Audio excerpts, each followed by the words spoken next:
मी रोज माझे सर्व काम स्वतःच करतो.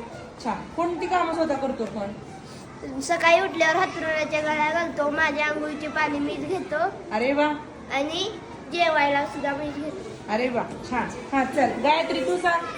स्वतःच्या कपड्यांच्या घड्या स्वतः घालते. अरे वा, व्हेरी गुड. अजून कोण? हा, मी शाळेत येताना पाण्याची बाटली भरतो. स्वतःची पाण्याची बाटली स्वतःच घेऊन. हा त्रिशा तू सांग.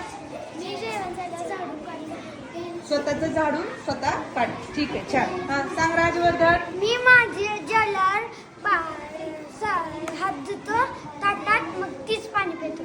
अरे वा, स्वतःच हात धुतलेलं पाणी स्वतः पितो, म्हणजे पाणी सुद्धा वाया घालवत नाही. ठीक आहे, छान. अजून कोणाला सांगता येईल? हा, मी स्वतः शाळेत येताना वह्या भरून येतो. वह्या पुस्तकं स्वतः भरतो. ठीक आहे. हा सार्थक. मी माझ्या अंतरांची घडी घालतो व माझ्या पेन पेन्सिल दप्तरात आहे का नाही हे बघतो. अरे वा, छान.